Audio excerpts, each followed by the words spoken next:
RealAgriculture.com is proud to present coverage of the 20th anniversary of Canada's Outdoor Farm Show in Woodstock, Ontario.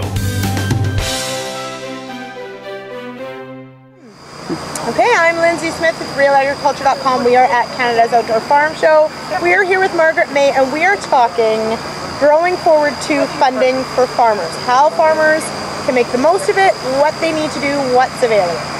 So, Growing Forward 2 is a 5-year agreement between the federal, provincial, territorial governments to deliver programs and opportunities to farmers that target 6 main areas: environment and climate change, best business and leadership practices, assurance systems, so that's food safety, traceability, biosecurity, improved animal and plant health, and I got to look at my notes, market development, and labor productivity enhancement. So those are very broad, but those are the 6 areas of focus.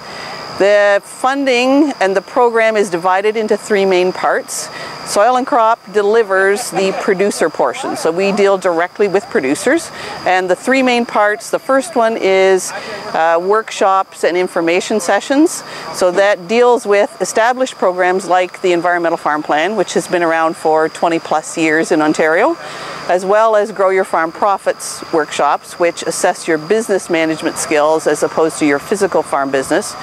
There will also be food safety webinars and information online, biosecurity workshops that will go hand in hand with that through the process. And those are all funded, right? Those are all free components. Right. Okay. So for producers, they can attend those free of charge. Okay.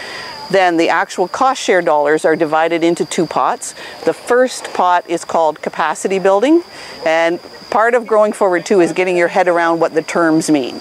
So capacity building means skills training, education, advisory services, audits, assessments. So if I hire somebody to come to my farm business and do one of those assessments or audits for me, I can get 50% cost share, as long as my project targets one of those 6 areas I mentioned. And they're broad enough that almost anything will fit into there. Okay, perfect. So just some reading and make sure it fits in and go from there, right. Okay. Apply online, it's pretty easy. Okay. The second part is the implementation part, which requires a little more finesse and a little more information digging.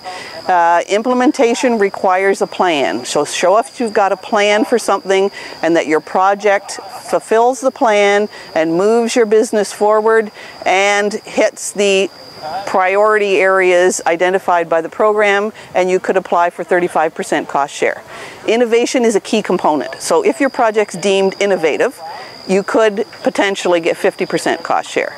The neat part of implementation is that there's no more first come, first served. So you don't have to get up and stand in line at 6 o'clock in the morning with your project in hand, ready to hand it in. These are all merit-based. So we're going to open for 6-week periods of time. At the end of those 6 weeks, the projects will be opened, evaluated by Soil and Crop staff who work in Guelph, so not those of us in the field, but the ones in Guelph, and the best projects will receive cost share. So we can kind of direct people to the areas that we think things are going to be eligible, and we can make suggestions. I can't guarantee that those projects are going to be approved. You know, you got to do a really good job of presenting your information, and we'll help you do that. And there's lots of forms and lots of paper to help you do that and follow the trail. But you can't just sit down in front of me like we have in the past saying, I want a manure storage, and have me complete the forms for you and have it happen. I can't do that anymore. Okay, but certainly, so where can farmers go for more information, start these processes, ask questions, those sorts of things? Website's a good place to start, www.ontariosoilcrop.org. Learn more about Growing Forward 2. There are 5 of us as regional program leads spread out across the province. Our information's posted on the website, and we would be pleased to answer your questions by phone or by email. Some of us are on Twitter. You can tweet us there if you want, and we will certainly answer your questions. Wonderful. Thank you so much, Margaret. You're welcome.